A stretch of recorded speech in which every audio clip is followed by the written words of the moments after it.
ವಿದ್ಯಾರ್ಥಿಗಳೇ 8ನೇ ತರಗತಿ ಗಣಿತ ಅದರಲ್ಲಿ ನಾವಿವತ್ತು ಅಧ್ಯಾಯ 11 ನೇರ ಮತ್ತು ವಿಲೋಮ ಅನುಪಾತ ಎನ್ನೋ ಪಾಠದ ಅಭ್ಯಾಸ 11.1ರ 7, 8, 9 ಮತ್ತು 10ರ ಲೆಕ್ಕಗಳನ್ನು ವಿಡಿಯೋದಲ್ಲಿ ಬಿಡಿಸೋಣ. 7ನೇ ಲೆಕ್ಕ 2 ಕಿಲೋಗ್ರಾಂ ಸಕ್ಕರೆಯು 9 × 10⁻6 ಹರಳುಗಳನ್ನು ಹೊಂದಿದೆ. ಹಾಗಾದರೆ ಒಂದನೇದು 5 ಕಿಲೋಗ್ರಾಂ ಸಕ್ಕರೆ ಮತ್ತು ಎರಡನೇದು 1.2 ಕಿಲೋಗ್ರಾಂ ಸಕ್ಕರೆಯಲ್ಲಿರುವ ಹರಳುಗಳ ಸಂಖ್ಯೆಯನ್ನು ಕಂಡುಹಿಡಿಯಿರಿ ಅಂತ ಕೊಟ್ಟಿದ್ದಾರೆ. ಇಲ್ಲಿ ನಾವೇನು ಮಾಡೋಣ, ಸಕ್ಕರೆಯಲ್ಲಿರುವ ಹರಳುಗಳ ಸಂಖ್ಯೆ ಅಂತ ಇಲ್ಲಿ ಕೇಳಿರೋದ್ರಿಂದ ನಾವೇನು ಮಾಡೋಣ, ಸಕ್ಕರೆಯಲ್ಲಿರುವ ಹರಳುಗಳ ಸಂಖ್ಯೆ ಎಕ್ಸ್ ಆಗಿರಲಿ ಅಂತ ತೆಗೆದುಕೊಂಡ್ಬಿಡೋಣ. ಸಕ್ಕರೆಯಲ್ಲಿರುವ ಹರಳುಗಳ ಸಂಖ್ಯೆ ಎಕ್ಸ್ ಆಗಿರಲಿ ಅಂತ ಮಾಡ್ಕೊಳ್ಳೋಣ. ಈಗೇನು ಮಾಡೋಣ ಅಂತಂದರೆ ಒಂದು ಪಟ್ಟಿ ಬರ್ಕೊಳ್ಳೋಣ. ಸಕ್ಕರೆಯ ತೂಕ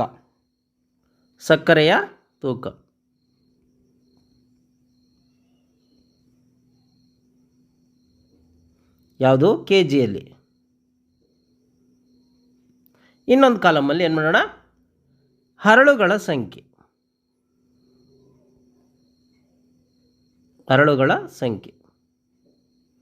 ಈಗ ಸಕ್ಕರೆಯ ತೂಕ ಮೊದಲು ಎಷ್ಟಿದೆ ಇಲ್ಲಿ ಕೊಟ್ಟಿದ್ದಾರೆ ನೋಡಿ, 2 ಕೆ ಜಿ ಅಂತೆ. ಹೌದಾ, 2 ಕೆ ಜಿ ಸಕ್ಕರೆಯ ತೂಕ 2 ಕೆ ಜಿ. ಆದರೆ ಅದರ ಎಷ್ಟು ತೂಕ ಅಂದರೆ ಎಷ್ಟು ಹರಳುಗಳನ್ನು ಹೊಂದಿದೆಯಂತೆ? 9 × 10⁻6 ಹರಳುಗಳನ್ನು ಹೊಂದಿದೆಯಂತೆ. ಈಗ ನೆಕ್ಸ್ಟ್ ಏನು ಮಾಡಬೇಕು ನಾವು ಇಲ್ಲಂತಂದರೆ, ಅದೇ ರೀತಿ 5 ಕೆ ಜಿ ಇದ್ದಾಗ, ಏನು ಸಕ್ಕರೆ ತೂಕ 5 ಕೆ ಜಿ ಇದ್ದಾಗ, ಹೌದಾ, ಸಕ್ಕರೆಯಲ್ಲಿರುವ ಹರಳುಗಳ ಸಂಖ್ಯೆ ಎಷ್ಟು ಅದನ್ನು ಎಕ್ಸ್ ಅಂತ ತೆಗೆದುಕೊಂಡಿದ್ದೀವಿ. ಹೌದಾ, ಅದನ್ನು ಎಕ್ಸ್ ಅಂತ ತೆಗೆದುಕೊಂಡಿದ್ದೀವಿ. ಈಗ ಇಲ್ಲಿ ನೋಡಿ, ಇಲ್ಲಿ ಏನಾಗಿದೆ, 2 ಕೆ ಜಿ ಇದೆ ಇದು. ಹೌದಾ, ಸಕ್ಕರೆ ತೂಕ. ಸೊ ಹರಳುಗಳ ಸಂಖ್ಯೆ ಇಷ್ಟಿದೆ. ಈಗ ಇಲ್ಲಿ ಏನಾಗಿದೆ, ಜಾಸ್ತಿ ಆಗಿದೆ, 5 ಕೆ ಜಿ ಆಗಿದೆ. ಹೌದಾ, ಹಾಗಾದರೆ ಹರಳುಗಳ ಸಂಖ್ಯೆ ಇದಕ್ಕಿಂತ ಹೆಚ್ಚಾಗುತ್ತೋ ಅಥವಾ ಕಮ್ಮಿ ಆಗುತ್ತೋ? ಇದಕ್ಕಿಂತ ಹೆಚ್ಚೇ ಆಗುತ್ತೆ. ಯಾಕಂದರೆ ತೂಕ ಜಾಸ್ತಿ ಇರೋದ್ರಿಂದ ಹರಳುಗಳ ಸಂಖ್ಯೆ ಜಾಸ್ತಿ ಆಗುತ್ತೆ. ಹಾಗಾಗಿ ಇವೇನಿದೆ, ಇವು ನೇರ ಅನುಪಾತದಲ್ಲಿದೆ. ಹರಳುಗಳ ಸಂಖ್ಯೆ ಮತ್ತು ಸಕ್ಕರೆಯ ತೂಕ ನೇರ ಅನುಪಾತದಲ್ಲಿ ಇರ್ತವೆ ಅಂತ. ಹಾಗಾಗಿ ನಾವೇನು ಮಾಡೋಣ ನೋಡಿ, ಇದು 2 / 9 × 10⁻6 = 5/x ಈ ಅನುಪಾತ ಸಮ ಇರ್ತವೆ ಅಂತ. ಈಗ ನಾವು ಓರೆ ಗುಣಾಕಾರ ಮಾಡೋಣ. ಏನು, 2 × x = 5 × 9 × 10⁻6. ಈಗ ಮತ್ತೆ ಎಕ್ಸ್ ಬೇಕು, ಏನು ಮಾಡೋಣ, ಓರೆ ಗುಣಾಕಾರ ಮಾಡೋಣ. x = 5 × 9 × 10⁻6 / 2.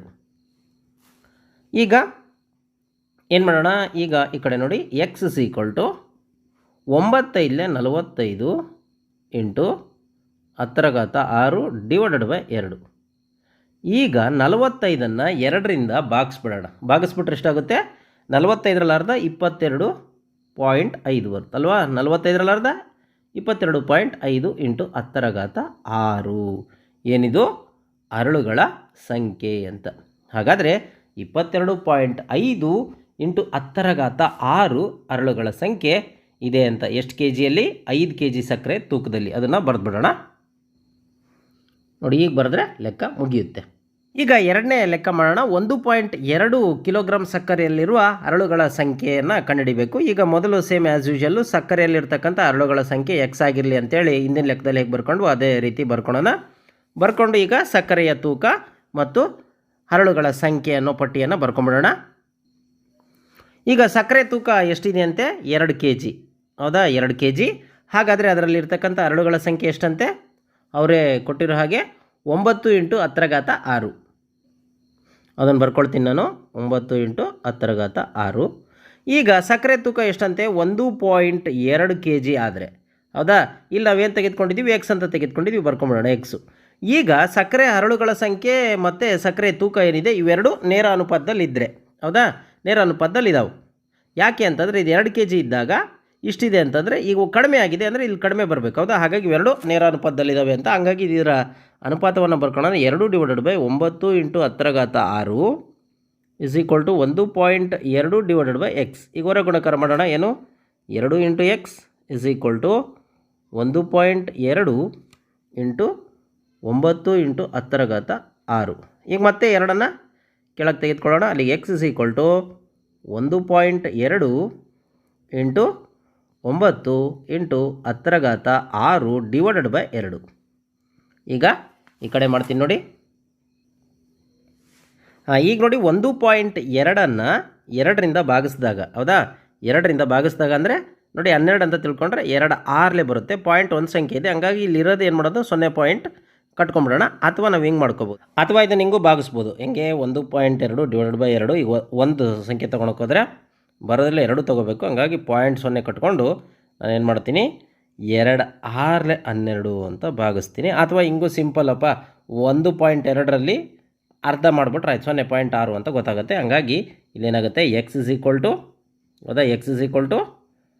0.6 ಇಂಟು 9 ಇಂಟು 10⁻6 ಕರೆಕ್ಟಾ. ಈಗ ಎಕ್ಸ್ ಇಸ್ ಈಕ್ವಲ್ ಟು ನೋಡಿ 9 ಆರ್ಲೆ 54 ಕರೆಕ್ಟಾ. 54 ಪಾಯಿಂಟ್ ಒಂದು ಸಂಖ್ಯೆ ಆದಮೇಲೆ ಇದೆ, ಒಂದು ಸಂಖ್ಯೆ ಆದಮೇಲೆ ಇದ್ದರೆ 5.4 ಇಲ್ಲಿ 10⁻6. ಸೊ ಇದು ಹಂಗಾದರೆ ಹರಳುಗಳ ಸಂಖ್ಯೆ ಎಷ್ಟು 5.4 ಇಂಟು 10⁻6. ಇದನ್ನು ಬರೆದ್ಬಿಡೋಣ ವಾಕ್ಯದ ರೂಪದಲ್ಲಿ. ನೋಡಿ ಈ ವಾಕ್ಯದ ರೂಪದಲ್ಲಿ ಬರಿಬೇಕು. 8ನೇ ಲೆಕ್ಕ, ರಶ್ಮಿಯು 18 ಕಿಲೋಮೀಟರ್ ದೂರದ ರಸ್ತೆಯನ್ನು 1 ಸೆಂಟಿಮೀಟರ್ ದೂರ ಪ್ರಮಾಣದ ಸೂಚಕದಿಂದ ಪ್ರತಿನಿಧಿಸಲಾಗಿರುವ ನಕಾಶೆಯನ್ನು ಹೊಂದಿದ್ದಾಳೆ. ಅವಳು ರಸ್ತೆಯ ಮೂಲಕ 72 ಕಿಲೋಮೀಟರ್ ಕ್ರಮಿಸಿದರೆ ನಕಾಶೆಯಲ್ಲಿ ಆಕೆ ಕ್ರಮಿಸಿದ ದೂರ ಎಷ್ಟು ಅಂತ ಕೊಟ್ಟಿದ್ದಾರೆ. ಇಲ್ಲಿ ನಾವೇನು ಮಾಡೋಣ, ನಕಾಶೆಯಲ್ಲಿ ಆಕೆ ಕ್ರಮಿಸಿದ ದೂರ ಎಕ್ಸ್ ಆಗಿರಲಿ ಅಂತ ತೆಗೆದುಕೊಂಡ್ಬಿಡೋಣ. ನಕಾಶೆಯಲ್ಲಿ ಆಕೆ ಕ್ರಮಿಸಿದ ದೂರ ಎಕ್ಸ್ ಆಗಿರಲಿ ಅಂತ. ಈಗ ನಾವೇನು ಪಟ್ಟಿ ಬರ್ಕೊಳ್ಳೋಣ, ಏನು ಪಟ್ಟಿ ಬರ್ಕೊಳ್ಳೋಣ ಅಂತಂದರೆ ಏನು ಕ್ರಮಿಸಿದ ದೂರ, ಹೌದಾ, ಆಕೆ ಕ್ರಮಿಸಿದ ನಿಜವಾದ ದೂರ ಮತ್ತು ನಕಾಶೆಯಲ್ಲಿ ಆಕೆ ಕ್ರಮಿಸಿದ ದೂರ, ಇವುಗಳ ಒಂದು ಪಟ್ಟಿ ಬರ್ಕೊಂಬಿಡೋಣ. ನೋಡಿ ನೈಜ ದೂರ ಕಿಲೋಮೀಟರ್ಗಳಲ್ಲಿ ಮತ್ತು ನಕಾಶೆಯಲ್ಲಿ ಕ್ರಮಿಸಿದ ದೂರ ಅಂತ ಬರ್ಕೊಂಡಿದ್ದೀನಿ. ಹೌದಾ, ನೈಜ ದೂರ ಎಷ್ಟಿದೆ 18 ಕಿಲೋಮೀಟ್ರ್, ಹೌದಾ. ಹಾಗಾದರೆ ನಕಾಶೆಯಲ್ಲಿ ಕ್ರಮಿಸಿದ ದೂರ ಎಷ್ಟು 1 ಸೆಂಟಿಮೀಟರ್. ಇದು ಯಾವುದು ಸೆಂಟಿಮೀಟರ್ಗಳಲ್ಲಿ, ಹೌದಾ, ಸೆಂಟಿಮೀಟರ್ಗಳಲ್ಲಿ 1. ಹಾಗಾದರೆ ಈಗ ಇಲ್ಲಿ ಏನು ಕೊಟ್ಟಿದ್ದಾರೆ 72 ಕಿಲೋಮೀಟ್ರನ್ನ ಚಲಿಸಿದಳಂತೆ. 72 ಕಿಲೋಮೀಟ್ರ್ ಚಲಿಸಿದ್ರೆ ಆ ನಕಾಶೆಯಲ್ಲಿ ಎಷ್ಟು ದೂರ ಕ್ರಮಿಸಿದ್ರು ಏನಂತ ತೆಗೆದುಕೊಂಡಿದ್ದೀವಿ, ಅದನ್ನು ಎಕ್ಸ್ ಅಂತ ತೆಗೆದುಕೊಂಡಿದ್ದೀವಿ, ಹೌದಾ. ಈಗ ಈ ನೈಜ ದೂರ ಮತ್ತು ನಕಾಶೆಯಲ್ಲಿ ಕ್ರಮಿಸಿದ ದೂರ ಇವೆರಡು ಯಾವುದು ನೇರ ಅನುಪಾತದಲ್ಲಿದ್ದಾವೆ. ಕಾರಣ ಏನು ಅಂತಂದರೆ ನೋಡಿ, ಇದು 18 ಇದೆ, ಹೌದಾ. 18 ಇದ್ದಾಗ 1 ಇದೆ, ಹಾಗಾದರೆ 72 ಅಂದರೆ ಜಾಸ್ತಿ ಆಯಿತು. ಜಾಸ್ತಿ ಆದಾಗ ಏನಾಗಬೇಕು, ಇದು ಸಹ ಎಕ್ಸ್ ಬೆಲೆ ಜಾಸ್ತಿ ಆಗಬೇಕು. ಹಾಗಾಗಿ ಇವೆರಡು ನೇರ ಅನುಪಾತದಲ್ಲಿದ್ದಾವೆ. ಇದನ್ನು ಬರ್ಕೊಂಬಿಡೋಣ.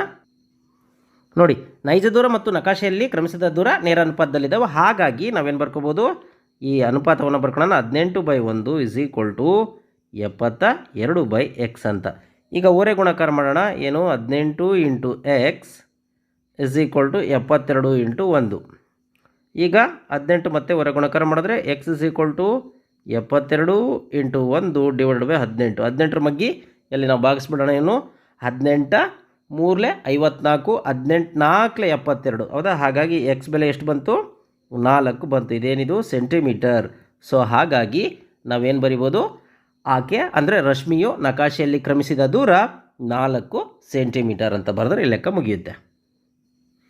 ನೋಡಿ ಈ ರೀತಿ ಬರಿಬೇಕು. 9ನೇ ಲೆಕ್ಕ, 5 ಮೀಟರ್ 60 ಸೆಂಟಿಮೀಟರ್ ಎತ್ತರದ ಒಂದು ನೇರವಾದ ಕಂಬ 3 ಮೀಟರ್ 20 ಸೆಂಟಿಮೀಟರ್ ಉದ್ದದ ನೆರಳನ್ನು ಉಂಟು ಮಾಡುವುದು. ಇದೇ ಸಮಯದಲ್ಲಿ 10 ಮೀಟರ್ 50 ಸೆಂಟಿಮೀಟರ್ ಎತ್ತರದ ಇನ್ನೊಂದು ಕಂಬವು ಉಂಟು ಮಾಡುವ ನೆರಳಿನ ಉದ್ದ ಎಷ್ಟು? ಮತ್ತು ಎರಡನೇದು 5 ಮೀಟರ್ ಉದ್ದದ ನೆರಳನ್ನು ಉಂಟು ಮಾಡುವ ಕಂಬದ ಎತ್ತರ ಎಷ್ಟು ಅಂತ ಕೊಟ್ಟಿದ್ದಾರೆ. ಈಗ ನಾವೇನು ಮಾಡೋಣ ಅಂತಂದರೆ, ಫಸ್ಟು ಆ್ಯಸ್ ಯೂಶಲ್ಲು ನೆರಳನ್ನು ಉಂಟು ಮಾಡುವ ಕಂಬದ ಎತ್ತರ ಎಕ್ಸ್ ಆಗಿರಲಿ ಅಂತ ಬರ್ಕೊಳ್ಳೋಣ. ನೋಡಿ ಇಲ್ಲಿ ಕಂಬದ ಎತ್ತರ ಮತ್ತು ಅದು ಉಂಟು ಮಾಡ್ತಕ್ಕಂಥ ನೆರಳು ಏನಿದೆ, ಈ ಕಂಬದ ಎತ್ತರ ಜಾಸ್ತಿ ಇದ್ದರೆ ಉಂಟಾಗೋ ನೆರಳು ಜಾಸ್ತಿ ಇರುತ್ತೆ. ಅದೇ ರೀತಿ ಕಂಬದ ಎತ್ತರ ಕಮ್ಮಿ ಇದ್ದರೆ ಉಂಟಾಗ್ತಕ್ಕಂಥ ಅದರ ನೆರಳು ಕಡಿಮೆ ಇರುತ್ತೆ. ಹಾಗಾಗಿ ಇವು ನೇರ ಅನುಪಾತದಲ್ಲಿರುತ್ತೆ. ಹಾಗಾಗಿ ಬರ್ಬಿಡೋಣ, ಕಂಬದ ಎತ್ತರ ಮತ್ತು ಕಂಬ ಉಂಟು ಮಾಡ್ತಕ್ಕಂಥ ನೆರಳಿನ ಎತ್ತರ ಇವೆರಡೂ ಸಮಾನುಪಾತದಲ್ಲಿ ಇರ್ತವೆ ಅಂತ, ಅಥವಾ ನೇರ ಅನುಪಾತದಲ್ಲಿ ಇರ್ತವೆ ಅಂತ. ನೋಡಿ ಕಂಬದ ಎತ್ತರ ಮತ್ತು ಅದು ಉಂಟು ಮಾಡುವ ನೆರಳಿನ ಉದ್ದ ನೇರ ಅನುಪಾತದಲ್ಲಿ ಇರುತ್ತೆ ಅಂತ. ಈಗ ನಾವೇನು ಮಾಡ್ಕೊಂಬಿಡೋಣ, ಒಂದು ಪಟ್ಟಿ ಬರ್ಕೊಳ್ಳೋಣ. ಏನು ಕಂಬದ ಎತ್ತರ ಮತ್ತು ಆ ಕಂಬ ಉಂಟು ಮಾಡ್ತಕ್ಕಂಥ ನೆರಳಿನ ಉದ್ದ ಅಂತ. ನೋಡಿ ಕಂಬದ ಎತ್ತರ ಸೆಂಟಿಮೀಟರ್ಗಳಲ್ಲಿ, ಕಂಬ ಉಂಟು ಮಾಡುವ ನೆರಳಿನ ಉದ್ದ ಅದನ್ನು ಸಹ ಸೆಂಟಿಮೀಟ್ರಲ್ಲಿ ಬರ್ಕೊಳ್ಳೋಣ. ಆದರೆ ಇಲ್ಲಿ ಏನು ಕೊಟ್ಟಿದ್ದಾರೆ ಅವರು, ಮೀಟ್ರಲ್ಲಿ ಕೊಟ್ಟಿದ್ದಾರೆ. ಏನಂತೆ 5 ಮೀಟ್ರು 60 ಸೆಂಟಿಮೀಟ್ರ್ ಅಂತೆ. ಅಂದರೆ 5 ಮೀಟ್ರು ಮತ್ತು 60 ಸೆಂಟಿಮೀಟ್ರ್ ಅಂತೆ. ನಮಗೆ ಗೊತ್ತಿದೆ 1 ಮೀಟ್ರು ಅಂತಂದರೆ ಎಷ್ಟು 100 ಸೆಂಟಿಮೀಟರ್ ಅಂತ. ಹಾಗಾಗಿ 5 ಮೀಟ್ರು ಅಂತಂದರೆ ಎಷ್ಟು 5 ಮೀಟ್ರ್ ಅಂತಂದರೆ 500, ಹೌದಾ. ಇಲ್ಲಿ 60 ಅಂತ ಇರೋದರಿಂದ 560 ಸೆಂಟಿಮೀಟ್ರ್ ಆಗುತ್ತೆ. ಅದಕ್ಕೆ ಇದಕ್ಕೆ, ಹೌದಾ. ಸೊ ಹಂಗಾಗಿ ಇದು ಬರ್ಕೊಳ್ಳೋಣ. ಎಷ್ಟು 560 ಸೆಂಟಿಮೀಟರ್. 560 ಸೆಂಟಿಮೀಟ್ರ್ ಆದರೆ ಇದ್ರ ಉದ್ದ ಎಷ್ಟು, ಇದನ್ನು ಹಂಗೆ ಬರ್ಕೋಬೋದಾ. ಎಷ್ಟು 320 ಸೆಂಟಿಮೀಟರ್ ಅಂತ. ಹೌದಾ? ಹಾಗಾದರೆ ನಾವೇನು ತೊಗೊಂಡಿದ್ದೀವಿ ಇಲ್ಲಿ, ನೆರಳನ್ನು ಉಂಟು ಮಾಡುವ ಕಂಬದ ಎತ್ತರ ಎಷ್ಟು ಅಂತ ತೆಗೆದುಕೊಂಡಿವಿ. ಯಾವಾಗ ಇಲ್ಲಿ 10 ಮೀಟ್ರು 50 ಸೆಂಟಿಮೀಟ್ರು, 10 ಮೀಟ್ರ್ 50 ಸೆಂಟಿಮೀಟ್ರ್ ಅಂತಂದರೆ 10 ಮೀಟ್ರು ಅಂತಂದರೆ ಎಷ್ಟು ನೋಡಿ, 10 ಮೀಟ್ರು ಇಲ್ಲಿ ಬರೀತೀನಿ ನೋಡಿರಿ. 10 ಮೀಟರ್ ಅಂತಂದರೆ ಎಷ್ಟು, 10 ಇಂಟು ಅದ್ರ ಮುಂದೆ 2 0. ಹೌದಾ? 1000 metre. So 1000 metre into 50 centimetre ಅಂತಂದರೆ ಎಷ್ಟಾಗುತ್ತೆ, 1050 ಸೆಂಟಿಮೀಟರ್ ಅಂತ. 1050 ನೋಡಿ, 1050 ಸೆಂಟಿಮೀಟ್ರು ಆದಾಗ ಕಂಬದ ಎತ್ತರ, ನೆರಳಿನ ಉದ್ದ ಎಷ್ಟು ಅಂತ ತೆಗೆದುಕೊಂಡಿವಿ, ಎಕ್ಸ್ ಅಂತ ತೆಗೆದುಕೊಂಡಿದ್ದೀವಿ. ಹೌದಾ? ಎಕ್ಸ್. ಈಗ ಇವೆರಡೂ ನೇರಾನುಪಾತದಲ್ಲಿರೋದ್ರಿಂದ ನಾವೇನು ಮಾಡೋಣ, ಇದನ್ನು ಅನುಪಾತವನ್ನು ಬರ್ಕೊಡೋಣ. 560 divided by 320 is equal to 1050 divided by x ಅಂತ. ಈಗ ಓರೆ ಗುಣಾಕಾರ ಮಾಡೋಣ. ಏನು, x into 560 is equal to 1050 into 320. ಈಗ ಮತ್ತೆ ಇದನ್ನು ಓರೆ ಗುಣಾಕಾರ ಮಾಡ್ಬೋದು ನಾವು. ಅಲ್ಲಿಗೆ ಎಕ್ಸ್ ಇಸ್ ಈಕ್ವಲ್ ಟು ಏನಿದು 1050 ಇಂಟು 320 ಡಿವೈಡೆಡ್ ಬೈ 560. ಈಗ ನೋಡಿ 10ಗೆ 10 ಹೋಯಿತು. ಈಗ ನೋಡಿ 56 ಮತ್ತು 32 ಎರಡರಿಂದ ನಾವು ಭಾಗಿಸ್ಕೊಂತ ಹೋಗ್ಬೋದು, ಬಟ್ ಭಾಳ ದೊಡ್ಡದಾಗುತ್ತೆ. ಹಾಗಾಗಿ 32 56 ಒಂದೇ ಮಗ್ಗಿಯಲ್ಲಿ ಬರ್ತಕ್ಕಂಥದ್ದು ಯಾವುದು, 8 ಬರುತ್ತೆ. ಹಂಗಾಗಿ ನಾವೇನು ಮಾಡೋಣ, 8 4 32 ಕರೆಕ್ಟಾ, 8 4 32, 7 8 ಅಥವಾ 8 7 56. ಆಗೇನು ಬರುತ್ತೆ ಈ ಕಡೆ ನೋಡಿ, x is equal to 1050 into 4 divided by 7 ಬಂತು. ಈಗ 7ರಿಂದ ನೋಡಿ 15 7 ಬರುತ್ತೆ ನೋಡಿರಿ, 15 7 105. ಹೌದಾ? ಹಾಗಾಗಿ 7 1 7 15 105, 0 ಇರೋದ್ರಿಂದ 0. ಅಲ್ಲಿಗೆ ಎಕ್ಸ್ ಇಸ್ ಈಕ್ವಲ್ ಟು ಏನಾಗುತ್ತೆ, 150 ಇಂಟು 4. ಅಲ್ಲಿಗೆ ಎಕ್ಸ್ ಇಸ್ ಈಕ್ವಲ್ ಟು 15 4 ಎಷ್ಟಪ್ಪ, 60 ಅಲ್ವಾ? ಅಲ್ಲಿಗೆ 1 0 0. ಸೊ ಇದು ಬಂತು. X is equal to 600. ಏನಿದು, ಏನು ತೊಗೊಂಡಿದ್ದೀವಿ, ಸೆಂಟಿಮೀಟ್ರು ತೆಗೆದುಕೊಂಡಿದ್ದೀವಿ. ಸೊ ಹಂಗಾಗಿ x is equal to centimetre. ಈ ಸೆಂಟಿಮೀಟ್ರ್ ಇರೋದನ್ನು ಮೀಟ್ರಿಗೆ ಕನ್ವರ್ಟ್ ಮಾಡಿದ್ರೆ ಏನಾಗುತ್ತೆ, ಡಿವೈಡೆಡ್ ಬೈ 100ರಿಂದ ಮಾಡಬೇಕಾಗುತ್ತೆ. ಅಲ್ಲಿಗೆ 6 ಮೀಟರ್ ಆಗುತ್ತೆ. ಸೊ 6 ಮೀಟ್ರ್ ಆಗುತ್ತೆ. ಹಾಗಾಗಿ ನಾವೇನು ಬರಿಬೋದು, 10 ಮೀಟ್ರು 50 ಸೆಂಟಿಮೀಟರ್ ಎತ್ತರದ ಇನ್ನೊಂದು ಕಂಬವು ಉಂಟು ಮಾಡ್ತಕ್ಕಂಥ ನೆರಳಿನ ಉದ್ದ ಎಷ್ಟು, 6 ಮೀಟರ್ ಅಂತ ಬರೆದ್ರೆ ಈ ಲೆಕ್ಕ ಮುಗಿಯುತ್ತೆ. ನೋಡಿ, ಈ ರೀತಿ ಬರಿಬೇಕು. ಅದೇ ರೀತಿ ಎರಡನೇ ಲೆಕ್ಕ ಮಾಡಬೇಕು. 5 ಮೀಟ್ರ್ ಉದ್ದದ ನೆರಳನ್ನು ಉಂಟು ಮಾಡುವ ಕಂಬದ ಎತ್ತರ ಎಷ್ಟು ಅಂತ ಸೇಮ್ ಹಿಂದಿನ ಲೆಕ್ಕದಲ್ಲೇ ಬರ್ಕೊಳ್ಳೋಣ. ಏನು, ಕಂಬದ ಅಂದರೆ ನೆರಳನ್ನು ಉಂಟು ಮಾಡ್ತಕ್ಕಂಥ ಕಂಬದ ಎತ್ತರ ಏನಿದೆ 5 ಮೀಟ್ರ್ ಕೊಟ್ಟಿದ್ದಾರೆ. ಹಿಂದಿನ ಲೆಕ್ಕದಲ್ಲಿ ಏನು ಬರ್ಕೊಂಡಿದ್ವಿ ನಾವು, ಇಲ್ಲಿ ನೆರಳಿನ ಉದ್ದ ಕೊಟ್ಬಿಟ್ಟಿದ್ದಾರೆ. ಆ ನೆರಳಿನ ಉದ್ದ ಇದ್ದಾಗ ಕಂಬದ ಎತ್ತರ ಎಷ್ಟು ಅಂತ ಕೊಟ್ಟಿದ್ದಾರೆ. ಹಾಗಾಗಿ ನಾವೇನು ಮಾಡೋಣ, ಕಂಬದ ಎತ್ತರ ಎಕ್ಸ್ ಅಂತ ತೆಗೆದುಕೊಳ್ಳೋಣ. ಆಮೇಲೆ ಅದರ ಏನು ಇದನ್ನು ಬರ್ಕೊಂಬಿಡೋಣ, ಏನು ನೆರಳಿನ ಉದ್ದ ಮತ್ತು ಕಂಬದ ಎತ್ತರ ಇವೆರಡೂ ಸಹ ಪಟ್ಟಿ ಬರ್ಕೊಂಬಿಡೋಣ. ನೋಡಿ, ಕಂಬದ ಎತ್ತರ ಎಕ್ಸ್ ಆಗಿರಲಿ ಅಂತ. ನೋಡಿ, ಕಂಬದ ಎತ್ತರ ಸೆಂಟಿಮೀಟ್ರ್ಗಳಲ್ಲಿ ಮತ್ತು ಕಂಬದ ನೆರಳಿನ ಉದ್ದ ಅದು ಸಹ ಸೆಂಟಿಮೀಟ್ರಲ್ಲಿ ಬರ್ಕೊಂಬಿಡೋಣ. ಈಗ ಕಂಬದ ಎತ್ತರ ಫಸ್ಟ್ ಏನು ಹಿಂದಿ ಲೆಕ್ಕದಲ್ಲಿ ಮಾಡ್ದಂಗೆ ಅವ್ರು ಕೊಟ್ಟಿದ್ದಾರೆ, ಏನು 5 ಮೀಟ್ರು ಮತ್ತು 60 ಸೆಂಟಿಮೀಟ್ರ್ ಅಂತಂದರೆ ಇದನ್ನು ಹೆಂಗೆ ಬರ್ಕೋಬೋದು, 560 ಸೆಂಟಿಮೀಟ್ರ್ ಅಂತ ಬರ್ಕೊಂಬಿಡೋಣ. ಹೌದಾ? ಹಾಗಾದರೆ ಈ ಕಂಬದ ನೆರಳಿನ ಉದ್ದ ಎಷ್ಟಂತೆ, ಹಿಂದಿನ ಲೆಕ್ಕದಲ್ಲಿ ಮಾಡಿದ ಹಾಗೆ 320 ಸೆಂಟಿಮೀಟ್ರು. ಹೌದಾ? ಈಗ ನಾವೇನು ಕಂಡಿಬೇಕು, ಕಂಬದ ಎತ್ತರ ಇರೋದ್ರಿಂದ ಇದನ್ನೇನಂತ ತೆಗೆದುಕೊಂಡಿವಿ, ಎಕ್ಸ್ ಅಂತ ತೆಗೆದುಕೊಂಡಿದ್ವಿ. ಯಾವಾಗ ನೆರಳಿನ ಉದ್ದ 5 ಮೀಟ್ರ್ ಇದ್ದಾಗ, 5 ಮೀಟ್ರ್ ಅಂತಂದರೆ ಎಷ್ಟು ಸೆಂಟಿಮೀಟ್ರು, 500 ಸೆಂಟಿಮೀಟ್ರ್ ಇದ್ದಾಗ. ಹೌದಾ? ಈಗ ಇವೆರಡು ನಮಗೆ ಗೊತ್ತಿದೆ, ಏನು ನೇರಾನುಪಾತದಲ್ಲಿದೆ. ಹಾಗಾಗಿ ಈಗ ಮಾಡ್ತಾ ಹೋಗೋಣ. ಏನು ಸಮೀಕರಣ ಬರ್ಕೊತ ಹೋಗೋಣ. ಅನುಪಾತ ಏನು, ಮೊದಲನೇ ಅನುಪಾತ 560 divided by 320 is equal to x by 500. ಈಗ ನಾವೇನು ಮಾಡೋಣ, ಒರೆ ಗುಣಾಕಾರ ಮಾಡೋಣ. ಹೇಗೆ ನೋಡಿ, ಎಕ್ಸ್ ಈ ಕಡೆ ಬರುತ್ತೆ, 560 ಇಂಟು 500 ಕರೆಕ್ಟಾ, is equal to x into 320.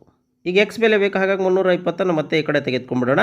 ಆಗ x is equal to 560 into 500 divided by 320. ಈಗ 1 0ಗೆ 1 0 ಹೋಯಿತು. ಈಗ ಮತ್ತೆ 8ರಿಂದ ನಾವು ಮಾಡ್ತಾ ಹೋಗೋಣ. 8 4 32 ಕರೆಕ್ಟಾ, 8 7 56. ಈಗ ನೋಡಿ, ಈ ಕಡೆ ಮಾಡ್ತೀನಿ ನಾನು. X is equal to 7 into ಅಂದರೆ 0 ಇದೆ, ಈ 0 ಇಲ್ಲೇ ಕ್ಯಾನ್ಸಲ್ ಆಯಿತು. ಅಲ್ಲಿಗೆ 7 ಇಂಟು 500 ಡಿವೈಡೆಡ್ ಬೈ 4. ಈಗ ನೋಡಿ, 4ರಿಂದ 500 ನಾವು ಭಾಗಿಸೋಣ. ಈ ಕಡೆ ಇಲ್ಲೇ ಭಾಗಿಸ್ತೀನಿ ನೋಡಿ, 500 ಬೈ 4 ಭಾಗಿಸ್ತೀನಿ ನಾನು. 4 1 4. ಹೌದಾ? 5ರಲ್ಲಿ 4 ಹೋದರೆ 1, ಹೌದಾ, 0 ಇಳಿಸ್ಕೊಳ್ಳೋಣ ಒಂದು. ಈಗ ನೋಡಿ 4 2 8 ಕರೆಕ್ಟಾ, ಎಷ್ಟು 10ರಲ್ಲಿ 8 ಅಂದರೆ 2, ಮತ್ತೊಂದು 0 ಇಳಿಸ್ಕೊಳ್ತೀನಿ, ಅಲ್ಲಿಗೆ 4 5 20 ಅಂದರೆ ಎಷ್ಟು ಬಂತು 125. ಅಂದರೆ 500ಅನ್ನು 4 ಭಾಗ ಮಾಡಿದ್ರೆ 125 ಬರುತ್ತೆ ಕರೆಕ್ಟಾ. ಹಾಗಾಗಿ x = 7 × 125. ಈಗ ಇವೆರಡನ್ನು ಗುಣಿಸ್ಬಿಡೋಣ. ಯಾವುದು 7 × 125, 125 × 7 ಎರಡನ್ನ ಗುಣಿಸ್ಕೊಳ್ತೀನಿ ನೋಡಿ. 7 5 35ಕ್ಕೆ 5 ದಶಕ 3 ಕರೆಕ್ಟಾ. 7 2 14 3 17 ದಶಕ 1. ನೆಕ್ಸ್ಟ್ 7 1 7 1 8 875 ಏನಿದು ಸೆಂಟಿಮೀಟರ್, 875 ಸೆಂಟಿಮೀಟರ್. ಇದನ್ನು ಮೀಟ್ರಿಗೆ ಕನ್ವರ್ಟ್ ಮಾಡಿದ್ರೆ ಏನಾಗುತ್ತೆ ಹೇಳಿ, 8 ಮೀಟರ್ 75 ಸೆಂಟಿಮೀಟರ್ ಆಗುತ್ತೆ. ಸೊ ಇದನ್ನು ಬರೆದ್ಬಿಡೋಣ ವಾಕ್ಯ ರೂಪದಲ್ಲಿ. ನೋಡಿ ಈ ರೀತಿ ಬರೆದ್ರೆ ಲೆಕ್ಕ ಮುಗಿಯುತ್ತೆ. ಇನ್ನು ಈ ಅಭ್ಯಾಸದ ಕೊನೆಯ ಲೆಕ್ಕ 10ನೇ ಲೆಕ್ಕ. ಸರಕು ತುಂಬಿರುವ ಲಾರಿ ಒಂದು 14 ಕಿಲೋಮೀಟರ್ ದೂರವನ್ನು 25 ನಿಮಿಷಗಳಲ್ಲಿ ಕ್ರಮಿಸುವುದು. ಅದೇ ಜವದೊಂದಿಗೆ ಲಾರಿಯು 5 ಗಂಟೆಗಳಲ್ಲಿ ಎಷ್ಟು ದೂರ ಕ್ರಮಿಸಬಲ್ಲದು ಅಂತ. ಇಲ್ಲಿ ನಾವೇನು ಮಾಡ್ಕೊಳ್ಳೋಣ, 5 ಗಂಟೆಗಳಲ್ಲಿ ಲಾರಿಯು ಕ್ರಮಿಸಿದ ದೂರ ಎಕ್ಸ್ ಆಗಿರಲಿ ಅಂತ ತೆಗೆದುಕೊಂಡ್ಬಿಡೋಣ. ಯಾವ್ದು ಕಂಡುಹಿಡಿಯಬೇಕು ಅದನ್ನು ಎಕ್ಸ್ ಆಗಿರಲಿ ಅಂತ ತೆಗೆದುಕೊಳ್ಳೋಣ. ಎಕ್ಸ್ ಆಗಿರಲಿ ಅಂತ ತೆಗೆದುಕೊಂಡಿದ್ದೀನಿ. ಈಗ ನೋಡಿ ಇಲ್ಲಿ 25 ನಿಮಿಷ ಅಂತ ಕೊಟ್ಟಿದ್ದಾರೆ. ಅಂದರೆ ಇಲ್ಲಿ 1 ಗಂಟೆಗೆ ನೋಡಿ, 1 ಗಂಟೆ = ಎಷ್ಟು ನಿಮಿಷ, 1 ಗಂಟೆಗೆ 60 ನಿಮಿಷ. ಇಲ್ಲೇನು ಕೊಟ್ಟಿದ್ದಾರೆ, 5 ಗಂಟೆ ಕೊಟ್ಟಿದ್ದಾರೆ ಹೌದಾ. ಹಾಗಾದರೆ 5 ಗಂಟೆ = ಸೇಮ್ 5 ಇಂಟು ಅಂದರೆ ನಿಮಿಷಕ್ಕೆ ಕನ್ವರ್ಟ್ ಮಾಡಬೇಕಂದ್ರೆ 60ರಿಂದ ಗುಣಿಸ್ಬಿಡೋಣ. ಅಲ್ಲಿಗೆ 5 6 30 300 ನಿಮಿಷ ಆಯಿತು ಹೌದಾ. ಇದು ಯಾಕೆ ಬೇಕು ಅಂತಂದರೆ ನಾವು ಪಟ್ಟಿ ಬರ್ಕೊಳಕ್ಕೆ ಬೇಕು. ಏನು, ಕ್ರಮಿಸಿದ ದೂರ ಮತ್ತು ಸಮಯ.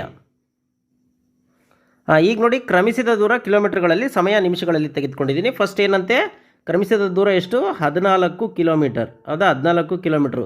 ಸಮಯ ಎಷ್ಟು 25 ನಿಮಿಷಗಳಲ್ಲಿ, 25 ನಿಮಿಷಗಳಲ್ಲಿ. ಸೊ ಹಾಗಾದರೆ ಈಗ ಕ್ರಮಿಸಿದ ದೂರ ಗೊತ್ತಿದೆಯಾ ನಮಗೆ, ಅದು ಗೊತ್ತಿಲ್ಲ. ಅದನ್ನು ಎಕ್ಸ್ ಅಂತ ತೆಗೆದುಕೊಂಡಿದ್ದೀವಿ, ಇಲ್ಲಿ ನಾವು ಬರ್ಕೊಂಡಿದ್ದೀವಲ್ಲ ಎಕ್ಸ್ ಅಂತ. ಆಗ ಸಮಯ ಎಷ್ಟಂತೆ 5 ಗಂಟೆ. 5 ಗಂಟೆ ಅಂತಂದರೆ ಎಷ್ಟು ನಿಮಿಷಗಳು, 300 ನಿಮಿಷಗಳು ಹೌದಾ, 300 ನಿಮಿಷಗಳು. ಸೊ ಈಗ ಇದೇನಾಗಿದೆ, ಕ್ರಮಿಸಿದ ದೂರ ಮತ್ತು ಸಮಯ ಇದೆಯಲ್ಲ, ಇದು ನೇರಾನುಪಾತದಲ್ಲಿದೆ. ಹೇಗೆ, ಸಮಯ ಜಾಸ್ತಿ ಆದಂಗೆ ಕ್ರಮಿಸಿದ ದೂರ ಜಾಸ್ತಿ ಆಗುತ್ತೆ. ನೋಡಿ ಇಲ್ಲಿ ಇದು 25 ನಿಮಿಷ, ಏನು 25 ನಿಮಿಷಕ್ಕೆ 14 ಕಿಲೋಮೀಟ್ರ್ ಹೋದ್ರು ಅಂತಂದರೆ 300 ನಿಮಿಷಕ್ಕೆ ಇದಕ್ಕಿಂತ ಜಾಸ್ತಿ ಹೋಗಲೇಬೇಕಲ್ವಾ. ಹಾಗಾಗಿ ಸಮಯ ಮತ್ತು ಕ್ರಮಿಸಿದ ದೂರ ನೇರಾನುಪಾತದಲ್ಲಿದ್ದಾವೆ ನೋಡಿ. ಹಾಗಾದರೆ ಈಗ ನೇರಾನುಪಾತದಲ್ಲಿರೋದ್ರಿಂದ ಏನು ಅನುಪಾತ ಬರ್ಕೊಳ್ಳೋಣ, 14 / 25 = x/300 ಹೌದಾ. ಈಗ ನಾವೇನು ಮಾಡೋಣ, ಹೊರ ಗುಣಾಕಾರ ಮಾಡೋಣ.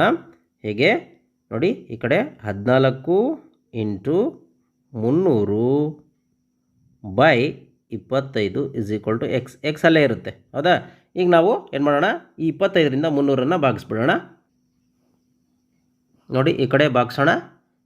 ಯಾವುದನ್ನು, 300ಅನ್ನು 25ರಿಂದ, 25 1 25 ಎಷ್ಟು ಉಳಿತು, 5 ಉಳಿತು, 0 ತೆಗೆದುಕೊಳ್ಳೋಣ, 50 ಆಯಿತು. 25 2 50 ಅಂದರೆ ಎಷ್ಟು ಬರುತ್ತೆ, 25 1 25, 25 12. ಸೊ ಹಾಗಾಗಿ ಎಕ್ಸ್ ಬೆಲೆ ಏನಾಗುತ್ತೆ, x = 14 × 12 ಆಯಿತು ಹೌದಾ. 14 12 ಅದನ್ನು ಸಹ ನಾವು ಗುಣಿಸ್ಬಿಡೋಣ. 14 12 ಇಲ್ಲೇ ಗುಣಿಸ್ಬಿಡೋಣ. ನೋಡಿ 12 4 48ಕ್ಕೆ 8 ದಶಕ 4 ಕರೆಕ್ಟಾ. ನೆಕ್ಸ್ಟ್ 12 1 12 4 16 168 ಬರುತ್ತೆ ಹೌದಾ. ಏನಿದು 168. ಸೊ ಹಾಗಾಗಿ x = 168. ಏನಿದು, ಇದು ಕ್ರಮಿಸಿದ ದೂರ. ಯಾವುದರಲ್ಲಿದೆ, ಕಿಲೋಮೀಟ್ರಲ್ಲಿದೆ. ಹಾಗಾಗಿ ಕಿಲೋಮೀಟರ್ ಅಂತ ಬರೆದ್ಬಿಟ್ರೆ ಮುಗಿಯುತ್ತೆ. ಸೊ ಹಾಗಾಗಿ ಲಾರಿಯು 5 ಗಂಟೆಗಳಲ್ಲಿ ಕ್ರಮಿಸಿದ ದೂರ ಎಷ್ಟು, 168 ಕಿಲೋಮೀಟರ್ ಅಂತ ಬರೆದ್ರೆ ಲೆಕ್ಕ ಮುಗಿಯುತ್ತೆ. ನೋಡಿ ಇಲ್ಲಿ ಬರೆದಿದ್ದೀನಿ.